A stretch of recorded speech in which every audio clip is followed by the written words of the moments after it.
आजिर कहानी वेस्ट बेंगल गोटे railway station जो स्टेशन रे 42 वर्ष पर्यंत कौन ट्रेन अटकी नाथिला। केवल गोटे झीपाई वो स्टेशन को बंद कर दि जाइथिला। कहवाकू गले स्टेशन दे ट्रेन जाउथिला सत, किंतु स्टेशन को पहुँचवा मात्रे ट्रेन अटकिबा तो दूरर कथा, स्टेशन को पहुँचवा पूर्वर ट्रेन ड्राइवर ट्रेन स्पीड को बढ़ाई देउथिला। जो स्टेशन को लोक मानकर दाबी दे लोक मानक सुविधा पाई तैयारी करा जायथिला, से स्टेशन को बंद कर दियागला, ताहा पुणी गोटे झील पाई। तेबे आसंतु जानिबा ए स्टेशन रो पूरा कहानी। यही कहानी हेउछि वेस्ट बेंगल राजधानी कोलकाता ठारू हाराहारी 250 किमी दूर में रही पुरुलिया डिस्ट्रिक्ट कोलकातार गोटे फेमस प्लेस अटे। किंतु ये कहानी पुरुलिया डिस्ट्रिक्टर गोटे गाँ बेगुमकोडार अटे। यही गाँ पुरुलिया टाउन ठारू 35 ରୁ 40 किमी दूर में अच्छी। यही कहानीटी 1960 मसीहार अटे। सेतेबेले बेगुमकोडारे कौनसी रेलवे स्टेशन नथिला। गाँ दे रेल लाइन जाइथिला सत, किंतु स्टेशन नथिबारु लोक मानकु बहुत असुविधार सम्मुखीन हेबाकु पड़ुथला। स्टेशन नथिबारु लोक मानकु 25 ରୁ 30 किमी दूर जिबाकु पड़ुथला, नचेत पुरुलिया स्टेशन को जिबाकु पड़ुथला। तेणु बेगुमकोडा और आखापाखी गाँवर लोक मैंने गोटे रेलवे स्टेशन तैयारी करबा पई दाबी कले। लोक मानकर दाबी धीरे धीरे ऊपर पर्यंत पहुँचला एवं यह निश्चय करागला जे बेगुमकोडार रे मध्य गोटे रेलवे स्टेशन निर्माण करा जाऊ। यहाँ पर स्टेशन तैयारी काम आरंभ करा जाए एवं स्टेशन तैयारी हेउ हेउ 1962 मसीहा हो जाए। 1962 मसीह स्टेशन टी संपूर्ण भाव में निर्माण हो जाए। स्टेशन टी बहुत छोट थिला, किंतु आखापाखी अंचल और गाँ को देखा गले स्टेशन टी ठीक ठाक थिला। स्टेशन टी गोटे टिकेट काउंटर, गोटे वेटिंग हॉल और गोटे क्वार्टर तैयारी करा जायथिला स्टेशन मास्टर रहिबा पई। 1962 मसीह ये स्टेशन को चालू करागला। फल लोक मानक स्टेशन नथिबा जोगु जो असुविधा हेउथला ताहा आउ हेला नाही। स्टेशन रे ट्रेन अटकिला। लोक माने से स्टेशन रू बाहर को गले, बाहर स्थान रू ए स्टेशन को आसिले। सब ठीक ठाक चलीथिला, किंतु केवल 5 वर्ष पई। 1967 मसीह मोहन नामक गोटे स्टेशन मास्टर सेठी पोस्टिंग हुए एवं से सेठी तैयारी सरकारी क्वार्टर रे रहिले। दिने संध्यारे से देखिले जे गोटे झील ट्रेन सहित दौड़बारे लगी। यह देखी से बेसी ध्यान देले नाही। से भाविले जे कौनसी झीलटी ट्रेन रे चढ़ापी दौड़ुछि। परदिन संध्यारे पुणी से झीलटी को ट्रेन सहित दौड़बार देखा पाइले, किंतु तांको टिके अजीब लगिला। कारण झीलटी ट्रेन सहित दौड़ुछि सत, किंतु ट्रेन रे चढ़ु नाही। याकू मध्य से बेसी ध्यान देले नाही और भाविले झीलटी बोधे मजा करुछि। किंतु ता परदिन संध्यारे से झीलटी को पुणी थरे ट्रेन सहित दौड़बार देखिले, किंतु एथर चमकी पड़िले। कारण झीलटी एते जोर रे दौड़ू थाए जे ट्रेन ठारू मध्य आगकू चली जाऊ थाए। परदिन सकाले से स्टेशन रो समस्त कर्मचारी को से झील कथा कहले, किंतु समस्ते कहले यह तोर भावना अटे। यह परे से पूरापूरी दिन जाक से झीलटी को स्टेशन रे खोजिबाकू लागिले, किंतु पाइले नाही। जेमिति संध्या हैला और ट्रेन आसिला, से पुणी थरे से झीलटी को ट्रेन सहित दौड़बार देखिले। एथर झीलटी ट्रेन आगरे आगरे ट्रेन पटरी उपरे दौड़बाकू लागिला एवं ट्रेन टी ता पछरे थाए। यह देखी स्टेशन मास्टर मोहन बहुत डरीगला और समस्त को पुणी थरे से झील कथा कहला, किंतु केही ता कथा को विश्वास कले नाही। यह परे स्टेशन मास्टर मोहन रो देह खराब हेबाकू लागिला और किछि दिन परे तार मृत्यु हैला। ये घटना परे लोक मानक मध्यरे से झील कथा व्यापीबारे लागिला। यह परे अन्य गोटे स्टेशन मास्टर आसी एवं से मध्य ठीक से कथा समस्त को कहे।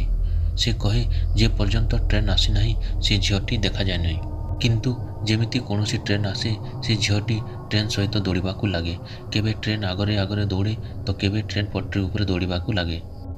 से आगरू स्टेशन मास्टर मोहन कथा शुणिथिला, तेणु से बहुत डरी जाए एवं से सेठू पलाई जाए और तार पोस्टिंग अन्य केउ जगार करा जाऊ बोली कहे। यहाँ परे आउ एक स्टेशन मास्टर आसे एवं से मध्य ये घटना जोगु सेठू पलाई जाए और कहे मोर पोस्टिंग इंडिया रे जेउठी कले भी चलिबो, किंतु से बेगुमकोडार को आउ जीव नाही। जेबे यही कथा स्टेशन ଓ ବେଗୁନକୁଡ଼ାର ଗାଁରେ ବ୍ୟାପିବାରେ ଲାଗେ ଯେ ବେଗୁନକୁଡ଼ାରେ ଗୋଟିଏ ଝିଅର ଭୂତ ଅଛି। ତାପରେ ଧୀରେ ଧୀରେ ଲୋକମାନେ ସେହି ଷ୍ଟେସନକୁ ଆସିବା ବନ୍ଦ କରିଦିଅନ୍ତି ଓ ଗୋଟିଏ ଗୋଟିଏ କରି ଷ୍ଟେସନ କର୍ମଚାରୀମାନେ ମଧ୍ୟ ସେଠୁ ଚାଲିଯାଆନ୍ତି। ଦିନରେ କିଏ ଜଣେ ଅଧେ ସେହି ଷ୍ଟେସନକୁ ଆସନ୍ତି, କିନ୍ତୁ ସନ୍ଧ୍ୟା ସମୟ ପରଠୁ ଭୁଲରେ ବି କେହି ସେହି ଷ୍ଟେସନକୁ ଆସୁନଥିଲେ। ସେହି ଗାଁର କେତେ ଲୋକ କହନ୍ତି ଯେ ସେମାନେ ସେହି ଝିଅଟିକୁ ଟ୍ରେନ୍ ଆଗରେ ଦୌଡ଼ିବା ଓ ଟ୍ରେନ୍ ପଟରୀ ଓ ପ୍ଲାଟଫର୍ମରେ ନାଚିବାର ଦେଖିଛନ୍ତି। କେତେକ ଲୋକ ଏହା ବି କହନ୍ତି ଯେ ବେଗୁନକୁଡ଼ା ଷ୍ଟେସନରେ ଗୋଟିଏ ଗଛ ଅଛି, ଯେଉଁ ଗଛ ଉପରେ ସେମାନେ ସେହି ଝିଅଟିକୁ ଦେଖିଛନ୍ତି। ଏହାପରେ ଯେତେବେଳେ ଏହି କଥା ରେଲୱେର ଉପର କର୍ମଚାରୀମାନଙ୍କ ପାଖକୁ ପହଞ୍ଚିଲା ଓ କୋଲକାତାକୁ ପହଞ୍ଚିଲା, ସେତେବେଳେ ସେମାନେ ମଧ୍ୟ ଚେଷ୍ଟା କଲେ ଯେ କିଏ ତ ଯାଉ ସେହି ଷ୍ଟେସନକୁ, କିନ୍ତୁ କେହି ହେଲେ ବି ସେହି ଷ୍ଟେସନକୁ ଯିବାକୁ ରାଜି ହୋଇନଥିଲେ। ସମସ୍ତେ କହିଲେ ଆମେ ଚାକିରି ପଛେ ଛାଡ଼ିଦେବୁ, କିନ୍ତୁ ବେଗୁନକୁଡ଼ା ଷ୍ଟେସନକୁ କାମ କରିବା ପାଇଁ ଯିବୁ ନାହିଁ। ଏହାପରେ କେହି ହେଲେ ବି ସେହି ଷ୍ଟେସନକୁ କାମ କରିବା ପାଇଁ ଗଲେ ନାହିଁ। ତଥାପି ସେହି ଷ୍ଟେସନକୁ ଟ୍ରେନ୍ ଆସୁଥାଏ ଓ ଅଟକୁଥାଏ, କିନ୍ତୁ ଟ୍ରେନ୍ରୁ କେହି ଓହ୍ଲାଉ ନଥାନ୍ତି କି ଚଢ଼ୁ ମଧ୍ୟ ନଥାନ୍ତି। ପୁଣି ଥରେ ସେହି ଗାଁର ଲୋକମାନେ ଗାଁଠାରୁ 30-35 କିମି ଦୂରରେ ଥିବା ଷ୍ଟେସନକୁ ଯିବାକୁ ଲାଗିଲେ, କିନ୍ତୁ ନିଜ ଗାଁରେ ତିଆରି ରେଲୱେ ଷ୍ଟେସନକୁ ବ୍ୟବହାର କଲେ ନାହିଁ। ଯେଉଁ ଲୋକମାନଙ୍କର ଦାବିରେ ଷ୍ଟେସନ ତିଆରି କରାଯାଇଥିଲା ତାଙ୍କର ସୁବିଧା ପାଇଁ, ସେହି ଲୋକମାନେ ହିଁ ଷ୍ଟେସନକୁ ଆସିବା ବନ୍ଦ କରିଦେଲେ। ଆଉ ଯେତେବେଳେ ଷ୍ଟେସନରେ କୌଣସି ଷ୍ଟେସନ ମାଷ୍ଟର ନାହିଁ, ଟିକେଟ କଲେକ୍ଟର ନାହିଁ, ସିଗ୍ନାଲ ମ୍ୟାନ୍ ନାହିଁ, ଟିକେଟ ୱିଣ୍ଡୋରେ କେହି ନାହିଁ, ଯେଉଁମାନଙ୍କ ପାଇଁ ଷ୍ଟେସନ ତିଆରି ହୋଇଥିଲା ସେମାନେ ବି ନାହିଁ, ତ ଶେଷରେ ରେଲୱେ ଡିପାର୍ଟମେଣ୍ଟ ବାଧ୍ୟ ହୋଇ ଷ୍ଟେସନଟିକୁ ବନ୍ଦ କରିଦେଲା ଏବଂ ଷ୍ଟେସନରେ କୌଣସି ଟ୍ରେନ୍କୁ ମଧ୍ୟ ଅଟକାଗଲା ନାହିଁ। କାରଣ ଟ୍ରେନ୍ ଅଟକିବା ପାଇଁ ମଧ୍ୟ ସିଗ୍ନାଲର ଦରକାର ହୋଇଥାଏ ଓ ସିଗ୍ନାଲ ଦେବା ପାଇଁ କୌଣସି କର୍ମଚାରୀ ମଧ୍ୟ ସେଠି ନଥାନ୍ତି। ଏଥିପାଇଁ 1967 ମସିହାରେ ଷ୍ଟେସନ ଖୋଲିବାର 5 ବର୍ଷ ପରେ ଷ୍ଟେସନକୁ ବନ୍ଦ କରିଦିଆଗଲା। ଷ୍ଟେସନରେ ଟ୍ରେନ୍ ନ ଅଟକିବା ଫଳରେ ଧୀରେ ଧୀରେ ଷ୍ଟେସନଟି ସୁନସାନ ଓ ଖରାପ ହେବାକୁ ବସିଲା। ଏହାପରେ ରେଲୱେ ଡିପାର୍ଟମେଣ୍ଟ ବାଧ୍ୟ ହୋଇ ବେଗୁନକୁଡ଼ା ଷ୍ଟେସନକୁ ଗୋଟିଏ ଭୂତିଆ ରେଲୱେ ଷ୍ଟେସନ କହି ରେକର୍ଡ଼ରେ ଲେଖିଦେଲା। କାହିଁକିନା ସେମାନଙ୍କୁ କାରଣ ଜଣାଇବାର ଥିଲା ଯେ କାହିଁକି ସେହି ଷ୍ଟେସନରେ ଲୋକମାନେ କାମ କରିବା ପାଇଁ ମନା କରୁଛନ୍ତି ଏବଂ ଏହି କାରଣରେ ସେହି ଝିଅର ଭୂତ ଓ ଭୂତର ଟ୍ରେନ୍ ସହିତ ଦୌଡ଼ିବା ଓ ଟ୍ରେନ୍ ପଟରୀରେ ନାଚିବା କଥା ମଧ୍ୟ ଲେଖାଗଲା। ଏହା କୌଣସି ପବନରେ ଉଡ଼େଇଦେଲା ଭଳି କଥା ନଥିଲା। ଏହି କଥାକୁ ଭାରତୀୟ ରେଲୱେର ଅଫିସିଆଲ ରେକର୍ଡ଼ରେ ଦର୍ଶାଯାଇଛି। ଏହାପରେ 5 ବର୍ଷ ଗଲା, 10 ବର୍ଷ ଗଲା, କିନ୍ତୁ ସେହି ଷ୍ଟେସନ ଚାଲୁ ହେଲା ନାହିଁ। ଏହାପରେ ଅନେକ ଗୁଡ଼ିଏ ନେତା ମନ୍ତ୍ରୀମାନେ ମଧ୍ୟ ଷ୍ଟେସନକୁ ନେଇ ମୁହଁ ଖୋଲିଲେ। ସେଠିକାର ଗୋଟିଏ ଲୋକାଲ MLA ଯାହାଙ୍କର ବିଧାନସଭା କ୍ଷେତ୍ରରେ ବେଗୁନକୁଡ଼ା ଓ ସେହି ଷ୍ଟେସନ ଆସେ, ସେ ମଧ୍ୟ ଏହା କହିଲେ ଯେ ଷ୍ଟେସନକୁ ବନ୍ଦ କରିବାଟା ହିଁ ଠିକ୍ ହେବ। ଏହା ସହିତ ଝାଡ଼ଖଣ୍ଡର ଡେପୁଟି CM ସୁଧୀର ମହାତୋ, ଯାହାଙ୍କର ସମ୍ପର୍କ ବେଗୁନକୁଡ଼ା ସହିତ ଥିଲା, ସେ ମଧ୍ୟ ରେକର୍ଡ଼ରେ କହିଲେ ଯେ ଷ୍ଟେସନରେ ଗୋଟିଏ ଝିଅର ଭୂତ ଅଛି। ଯେତେବେଳେ ସରକାର ଓ ସରକାରୀ କର୍ମଚାରୀମାନେ ଏହି କଥାକୁ ଗ୍ରହଣ କରିସାରିଥିଲେ, ତେବେ ସାଧାରଣ ଜନତା ଏହାକୁ କିପରି ଗ୍ରହଣ ନ କରିବ? ଧୀରେ ଧୀରେ ଷ୍ଟେସନର ଭୟ ଏପରି ବଢ଼ିବାରେ ଲାଗିଲା ଯେ ଯେତେବେଳେ କୌଣସି ଟ୍ରେନ୍ ବେଗୁନକୁଡ଼ା ଷ୍ଟେସନକୁ ଦେଇ ଯାଏ, ଟ୍ରେନ୍ ଅଟକିବା ତ ଦୂରର କଥା, ଷ୍ଟେସନ ପହଞ୍ଚିବା 4-5 କିମି ଦୂରରୁ ହିଁ ଟ୍ରେନ୍ ଡ୍ରାଇଭର ଟ୍ରେନ୍ର ସ୍ପିଡ୍ ବଢ଼ାଇ ଦେଉଥିଲେ, ଯେମିତି ବେଗୁନକୁଡ଼ା ଷ୍ଟେସନକୁ ଜଲ୍ଦି ଜଲ୍ଦି ପାର କରିଯିବେ। ଷ୍ଟେସନ ପହଞ୍ଚିବା ପୂର୍ବରୁ ଯେତେ ପ୍ୟାସେଞ୍ଜର ଟ୍ରେନ୍ରେ ଥାନ୍ତି, ସେମାନେ ମଧ୍ୟ ଷ୍ଟେସନ ପହଞ୍ଚିବା ପୂର୍ବରୁ ଟ୍ରେନ୍ର କବାଟ ଓ ଝରକା ବନ୍ଦ କରିଦେଉଥାନ୍ତି। ଏହାପରେ ଲୋକମାନଙ୍କ ମନରେ ଗୋଟିଏ ପ୍ରଶ୍ନ ଉଠିଲା, ଯଦି ଷ୍ଟେସନରେ ଗୋଟିଏ ଝିଅର ଭୂତ ଅଛି, ତାହେଲେ ପ୍ରକୃତରେ ସେ ଝିଅଟି କିଏ? ଏହି ପ୍ରଶ୍ନର ଉତ୍ତରରେ ସେଠିକାର ଲୋକମାନେ କହନ୍ତି, ଆଉଟଡୋରରେ ଗୋଟିଏ ଝିଅ ଟ୍ରେନ୍ ତଳେ ଆସି ମରିଯାଇଥିଲା। ତା ପରଠୁ ତାର ଆତ୍ମା ସେଠି ଘୁରି ବୁଲୁଛି। ବୋଧେ ସେ ଝିଅଟିକୁ କେଉଁଠିକୁ ଯିବାର ଥିଲା ଓ ଟ୍ରେନ୍ ତଳେ ଆସି ମରିଯାଇଥିଲା। ତେଣୁ ଯେମିତି କୌଣସି ଟ୍ରେନ୍ ସେହି ଷ୍ଟେସନକୁ ଆସେ, ଠିକ୍ ସେହି ସମୟରେ ସେହି ଝିଅର ଭୂତ ଟ୍ରେନ୍ ସହିତ ଦୌଡ଼ିବାକୁ ଲାଗେ। ଯେତେବେଳେ ଏହି କଥା କୋଲକାତା ସହରକୁ ପହଞ୍ଚିଲା, ସେତେବେଳେ ସେଠିକାର ଟ୍ରାଭେଲ୍ ଏଜେନ୍ସିମାନେ ମଧ୍ୟ ଏହି ଭୂତିଆ ଷ୍ଟେସନକୁ ନିଜ ଫାଇଦା ପାଇଁ ବ୍ୟବହାର କରିବାକୁ ଲାଗିଲେ ଓ ଟୁରିଷ୍ଟମାନଙ୍କୁ ଆକର୍ଷିତ କରିବା ପାଇଁ ଗୋଟିଏ ଭୂତିଆ ଷ୍ଟେସନକୁ ବୁଲାଇବା ପାଇଁ ମଧ୍ୟ ଗୋଟିଏ ପ୍ୟାକ୍ ଆଡ଼୍ କରିଦେଲେ ଓ ଦିନରେ ଟୁରିଷ୍ଟମାନଙ୍କୁ ସେହି ଷ୍ଟେସନକୁ ବୁଲାଇବା ପାଇଁ ଆଣିଲେ। ଧୀରେ ଧୀରେ ସମୟ ବିତିବାକୁ ଲାଗିଲା ଓ 35ରୁ 40 ବର୍ଷ ବିତିଗଲା। ଏହାପରେ ଏହି କଥା ମିଡ଼ିଆ ପାଖକୁ ପହଞ୍ଚିଲା। ମିଡ଼ିଆ ଜରିଆରେ ସାରା ଦେଶରେ ବ୍ୟାପିବାକୁ ଲାଗିଲା। यापर कोलकातार गोटे टीम पारानॉर्मल सोसाइटी सहित मिशंती जो माने कि भूत प्रेत अछंती कि नहीं तार जांच करती सहित मिसी यह डिसाइड करती जे से माने बेगुंपड़ा रेलवे स्टेशन को जीवे और गोटे राति बिताइबे। यापर कोलकातार 11 जनकर गोटे टीम तांकर कैमेरा और केटोमीटर जहाँकि नेगेटिव एनर्जी अच्छी कि नहीं निश्चय करिथाए ताहा धरी बेगुंपड़ारे पहुँचती।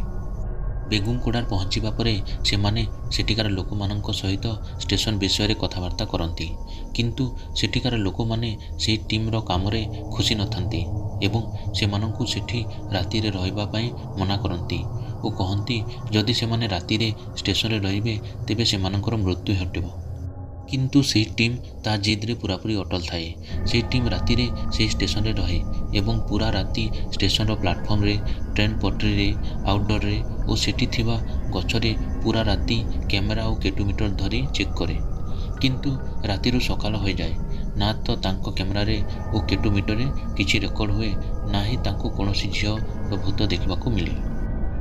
1967 मसीहा परठू प्रथम थर पर कौन मनीष से स्टेशन रे पूरा राति रहे। यापर से टीम तांकर रिपोर्ट दिए एवं कहे बेगुंपड़ा रेलवे स्टेशन रे कौन भूत बा आत्मा नहीं। किछि दिन रे एक कथा मीडिया जरिया रे लोक मानक पाखक पहुँचे और 30 रु 35 वर्ष पर से स्टेशन को नहीं लोक मानक विचार बदलिबाकू लगे एवं यापर बेगुंपड़ार गोटे लोकाल एमएलए रेलवे मिनिस्टर पाखक गोटे लेटर लिखि बेगुंपड़ा रेलवे स्टेशन को पुणी थरे खोलिबा आवेदन करती। ममता बनर्जी जी कि वेस्ट बेंगल सीएम अटंती से समय वेस्ट बेंगल रेलवे मिनिस्टर थिले से ये घटना उपरे विचार करती एवं बेगुंपड़ा स्टेशन मरामती करी सेठी लोक माननकु पोस्टिंग करती और टाइम टेबुल मध्य तैयारी करती एवं पूरापूरी 42 वर्ष पर सेप्टेम्बर 2009 रे दिन 11टारे प्रथमे ट्रेन अटके और धीरे धीरे आहरी ट्रेन सेठी अटकवाकू लगे। लोक माने मध्य सेठू ट्रेन बसवाकू लगती और बाहर मध्य से स्टेशन को आसती किंतु आज मध्य से स्टेशन रे केवल दिन रे ही ट्रेन अटके राति रे अटके नहीं एवं बेगुंपड़ार लोक माने मध्य संध्या परठू से स्टेशन को आसती नहीं। से स्टेशन कर्मचारी माने मध्य संध्या 5टा परठू सेठी रहंती नहीं। आज मध्य संध्या 5टा परठू बेगुंपड़ा रेलवे स्टेशन रू कहीं ट्रेन चढ़ती नहीं कि ट्रेन रू ओह्लांती नहीं। तेबे मोटामोटी कहबाकू गले गोटे झील 42 वर्ष पर्यंत बेगुंपड़ा रेलवे स्टेशन रे कौनसी ट्रेन अटकी नथिला। से झील लोक मानकर गोटे भावना थिला ना लोक मानकर डर थिला ना सतरे से गोटे भूत थिला। आज पर्यंत काहाकू सठिक भाव में जना नहीं किंतु बहुत लोक से झीर भूत को निज आखिरे देखि दाबी करी कहती। भिडियोटी को संपूर्ण देखिबा पई धन्यवाद एवं एहीपरि नुआ नुआ भिडियो देखिबा पई आपण आम चैनल को लाइक शेयर और सब्सक्राइब करनियंतु। धन्यवाद।